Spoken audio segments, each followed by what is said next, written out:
Hello friends, आप सभी को नमस्कार। मैं हितेश कुमार एक बार फिर से आप सभी के लिए आज 21 नवंबर की करंट अफेयर्स लेके आया हूँ।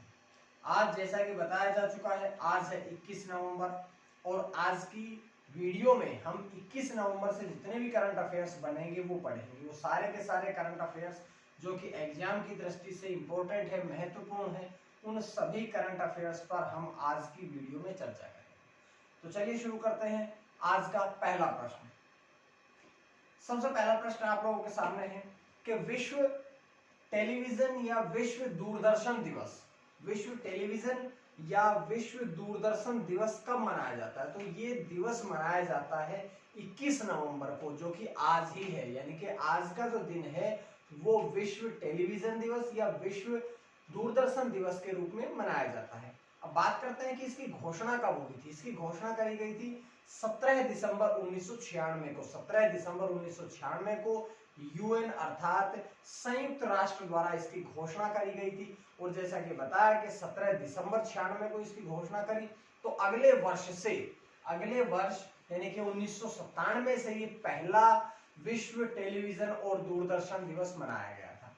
अब बात करते हैं कि जो संयुक्त राष्ट्र है, जो यूएन है, इसने 21 और 22 नवंबर 1996 को विश्व का पहला विश्व टेलीविजन फोरम इसका आयोजन किया था। और इसी बात को आगे ध्यान में रखते हुए 21 नवंबर 1997 से ही पहला विश्व टेलीविजन या पहला विश्व दूरदर्शन दिवस मनाया जाने लगा। तो ये थी पहले प्रश्न की बात।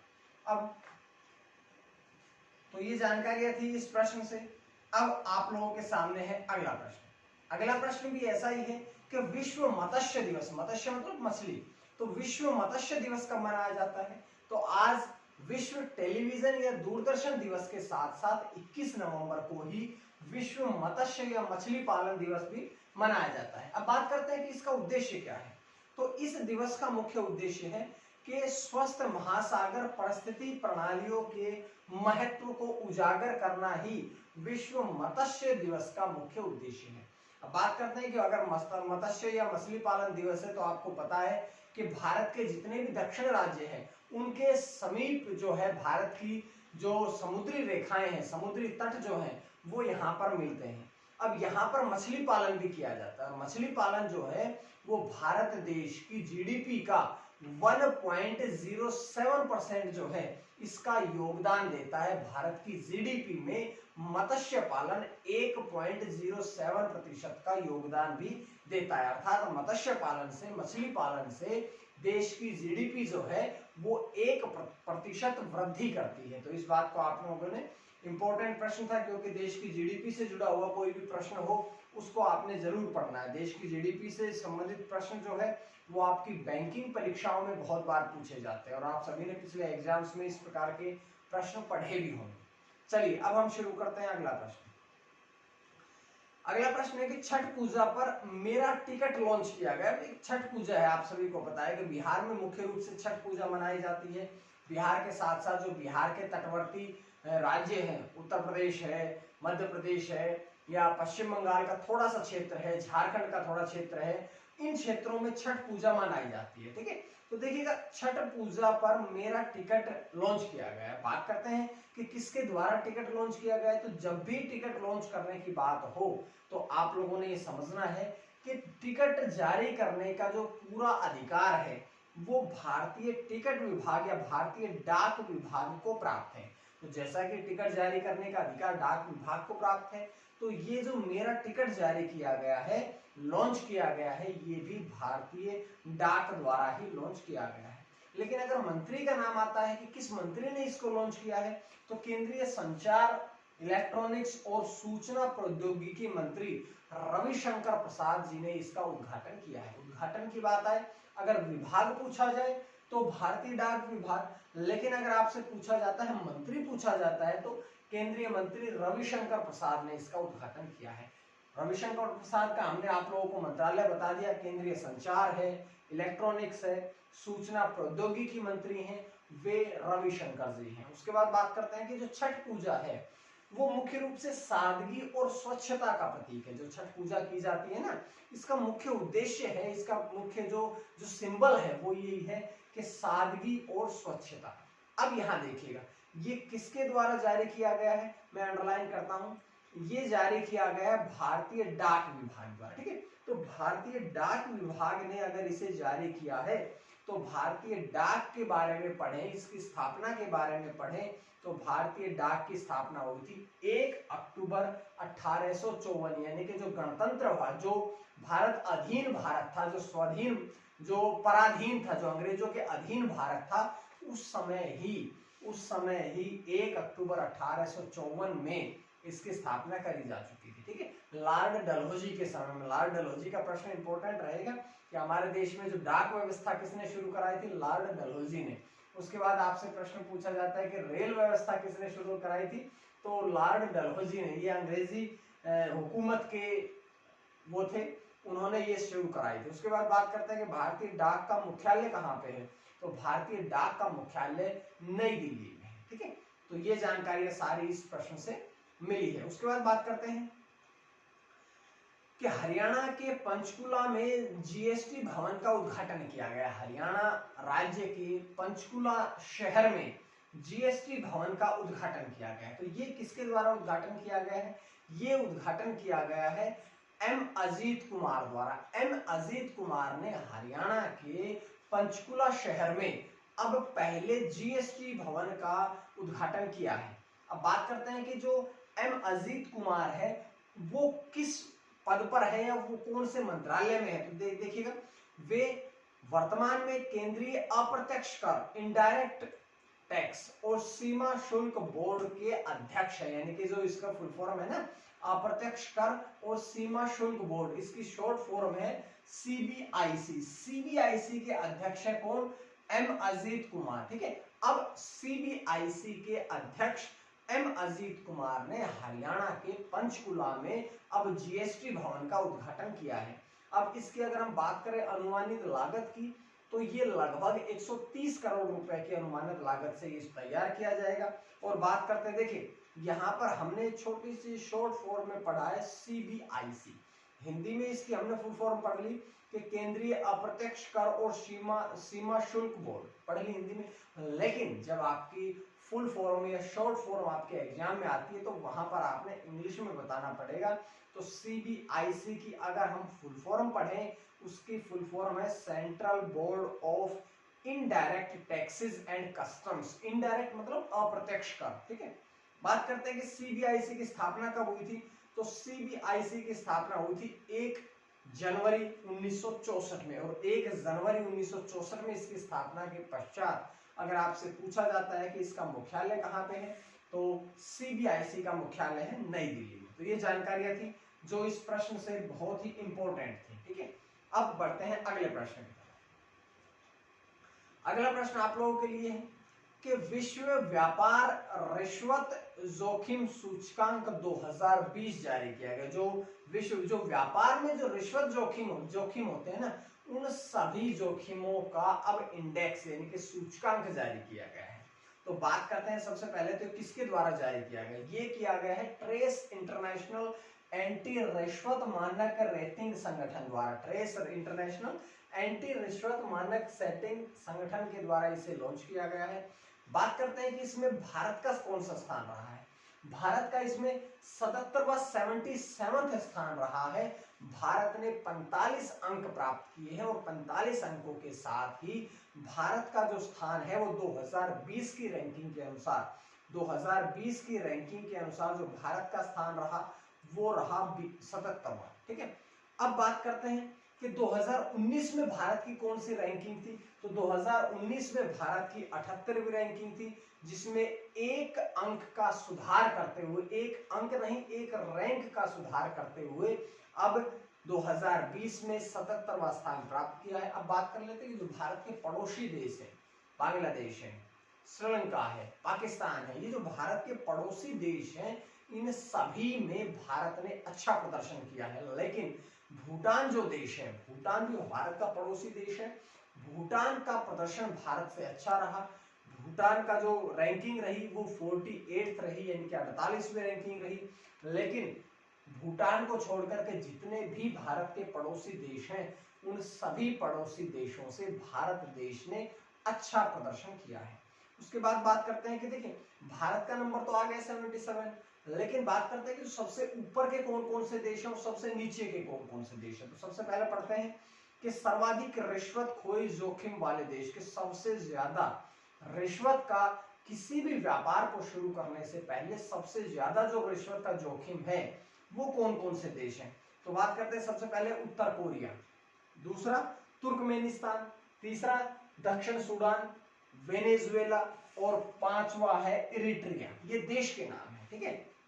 उसके बाद बात करते हैं कि जो सबसे सेफ कौन से हैं या सबसे कम जोखिम कौन से देशों को है।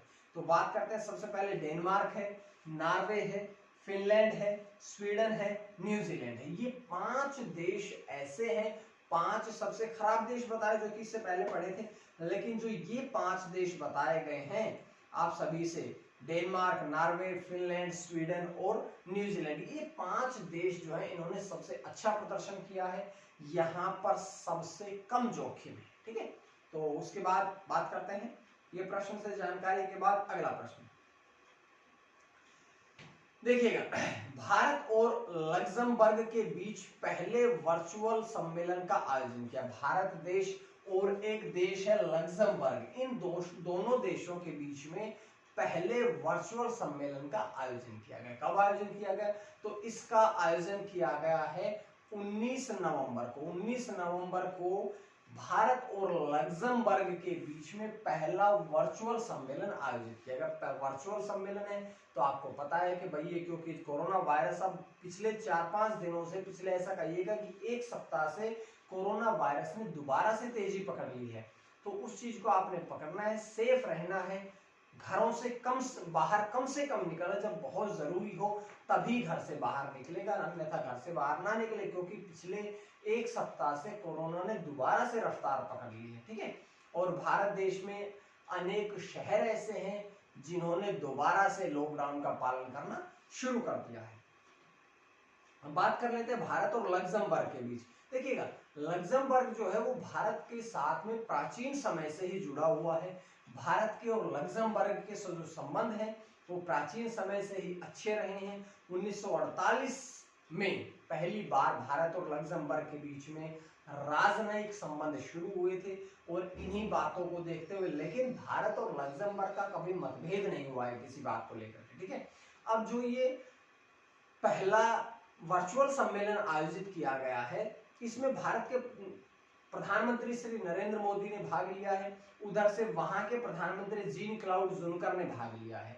लेकिन बात करते हैं कि उन दोनों ने किन किन विषयों पर, किन किन बातों पर चर्चा की है।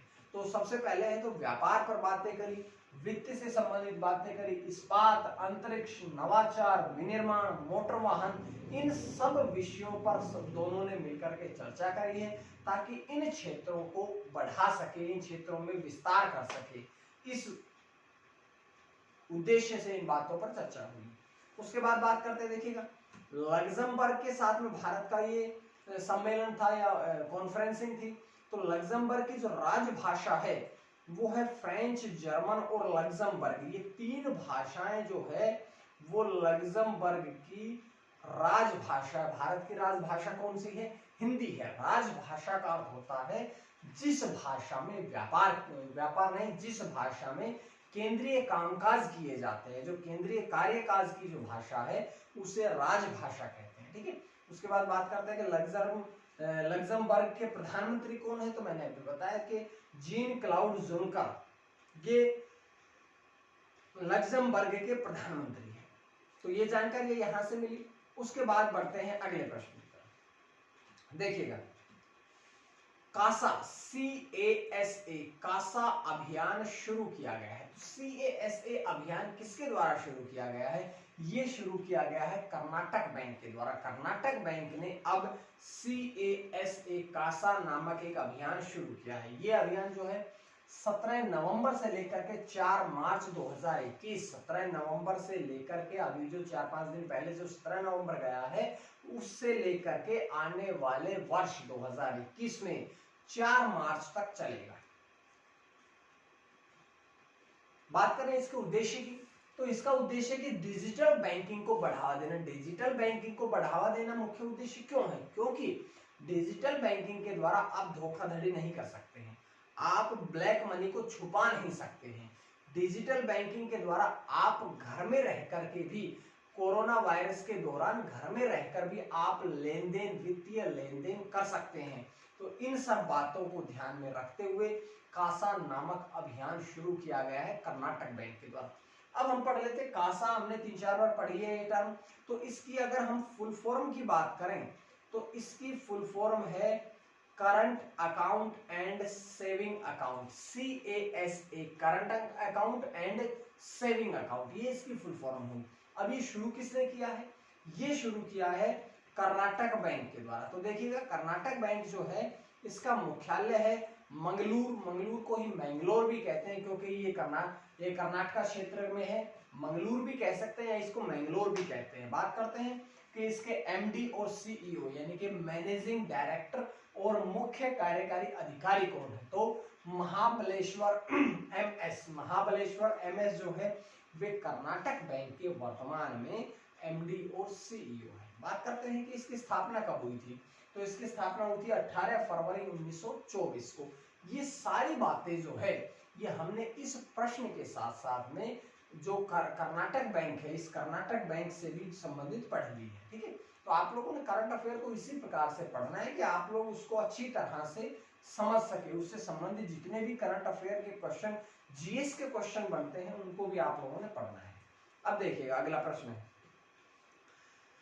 दाई दीदी मोबाइल क्लिनिक वैन की शुरुआत की गई है। दाई दीदी एक मोबाइल क्लिनिक वैन है, इनकी शुरुआत करी गई। तो इनकी शुरुआत कहां पर की गई है? इनकी शुरुआत पहले तो बात करते हैं छत्तीसगढ़ में करी गई है। और छत्तीसगढ़ में किसके द्वारा करी गई है? तो छत्तीसगढ़ राज्य में छत्तीसगढ़ के मुख्यमंत्री भूपेश बघेल द्वारा इसकी शुरुआत की गई है। और उन्होंने जो भारत देश की पूर्व प्रधानमंत्री, या ऐसा कहें कि भारत देश की पूर्व प्रधानमंत्री नहीं बल्कि एकमात्र महिला प्रधानमंत्री श्रीमती इंदिरा गांधी के जयंती के अवसर पर यह शुरू की गई है। 19 तारीख को उनकी जयंती थी और इसी के उपलक्ष्य में मुख्यमंत्री, छत्तीसगढ़ के मुख्यमंत्री भूपेश बघेल ने राज्य में दाई दीदी नामक क्लिनिक वैन का शुभारंभ किया है। उसके बाद बात करते हैं कि देखो हमने यहाँ पर पढ़ा दाई दीदी। अब दाई दीदी जो है अगर हम इनको हिंदी में रूपांतरण करें, क्योंकि आपको पता है भारत में 22 भाषाएं ऐसी है जिनको वर्तमान में मान्यता प्राप्त है सरकार के द्वारा, संविधान के द्वारा, लेकिन उसके अलावा भी बहुत सी क्षेत्रीय भाषाएं ऐसी है जिनको मान्यता प्राप्त नहीं है, जो नेशनल लेवल पर, राष्ट्रीय स्तर पर मान्यता प्राप्त नहीं है, जो बोलियां हैं बहुत सी ऐसी है। तो उस राज्य की बोली के अनुसार दाई और दीदी का अगर हम अर्थ पढ़ेंगे तो इसका अर्थ है माँ और बहन। माँ और बहन हिंदी में इनका रूपांतरण है। ठीक है, तो ये अभी शुरू की गई है छत्तीसगढ़ में। उसके बाद अगला प्रश्न है कि अनुसूचित जनजाति के छात्रों के लिए मासिक वजीफे के शुरू करने की घोषणा करी गई। देखिएगा अब जो अनुसूचित जनजाति है उन सभी छात्रों के लिए वजीफे की शुरुआत करेंगे। मासिक वजीफा, मासिक मतलब कि हर मंथली उनको वजीफा मिलेगा। तो ये घोषणा किसके द्वारा करी गई है? ये घोषणा करी गई है महाराष्ट्र सरकार के द्वारा। अब मैं आपको बताऊं कि जितने भी कंपटीशन लेवल की तैयारी करते हैं जितने भी छात्र, उन सभी के लिए नहीं है, बल्कि केवल जो अनुसूचित जनजाति से संबंध रखते हों और अनुसूचित जनजाति से संबंध रखने के साथ साथ में जो यूपीएससी की परीक्षा की तैयारी कर रहे हैं, जो छात्र अनुसूचित जनजाति के वे छात्र जो यूपीएससी की तैयारी कर रहे हैं, उन सभी उम्मीदवारों के लिए अब मासिक वजीफे की घोषणा करी गई है। अब ये मासिक वजीफा जो है ये 12,000 रुपए रहेगा। हर महीने उनको 12,000 रुपए मिलेंगे, प्लस इसके साथ साथ में उन्हें 26,000 रुपए जो है वो पुस्तकें, किताबें खरीदने के लिए भी दिए जाएंगे। तो 12,000 हर महीने मिलेंगे, उसके साथ में 26,000 रुपए उन्हें पुस्तकें खरीदने के लिए दिए जाएंगे। अब इसका उद्देश्य क्या है? ये जो योजना शुरू करी गई है, इसके अगर हम उद्देश्य की बात करें तो इसका उद्देश्य है सिविल सेवा के क्षेत्र में अनुसूचित जनजाति का प्रतिनिधित्व बढ़ाना। यही बस इसका मुख्य उद्देश्य है। ठीक है, उसके बाद हम बढ़ते हैं आज के अंतिम प्रश्न की तरफ। तो अंतिम प्रश्न है कि सभी 7 महाद्वीपों की यात्रा करने का गिनीज वर्ल्ड ऑफ रिकॉर्ड बनाया है। गिनीज वर्ल्ड ऑफ रिकॉर्ड किसने बनाया है? 7 महाद्वीपों की यात्रा करने का गिनीज वर्ल्ड ऑफ रिकॉर्ड बनाया है अभी यूएई की डॉक्टर खवला अलरोमेठी ने। खवला अलरोमेठी ने अब ये रिकॉर्ड बनाया है। उन्होंने 7 महाद्वीपों की यात्रा जो है मात्र 3 दिन 14 घंटे 46 मिनट और 48 सेकंड में पूरी कर ली है। और इस दौरान उन्होंने विश्व के 208 देशों की यात्रा करी है। एरोप्लेन के द्वारा उन्होंने 208 देशों की यात्रा करी है। अब बात करते हैं ये जो यात्रा थी ये 13 फरवरी को ऑस्ट्रेलिया में पूरी हुई है। उनकी ये जो यात्रा थी ये 13 फरवरी को ऑस्ट्रेलिया में पूरी हुई है। ठीक है, तो ये जानकारी थी यहाँ से कि उन्होंने 3 दिन 14 घंटे 46 मिनट 48 सेकंड में 7 महाद्वीपों के 208 देशों की यात्रा करी है। तो ये जानकारियां थी इस प्रश्न से। उसके बाद बढ़ते हैं हम आज के। तो ये थी कुछ महत्वपूर्ण करंट अफेयर्स। उम्मीद है आप सभी को करंट अफेयर्स का ये सीरीज पसंद आ रही होगी। और अगर आप सभी को करंट अफेयर्स पसंद आ रही है तो आप लोग ज्ञानकोश यूट्यूब चैनल को सब्सक्राइब जरूर कर लें, बेल आइकन जरूर दबाएं ताकि आपको इसी प्रकार से करंट अफेयर्स मिलती रहे। अगर आप लोगों की कोई क्वेरी है, कोई इंक्वायरी है तो आप लोग कमेंट बॉक्स में करके बताएं। शेयर जरूर करें, सब्सक्राइब कर लीजिएगा ताकि आपको डेली इसी प्रकार से वीडियोस मिलती रहे। आज के लिए इतना ही। माँ सरस्वती की कृपा आप सभी पर बनी रहे। आप सभी का बहुत बहुत धन्यवाद।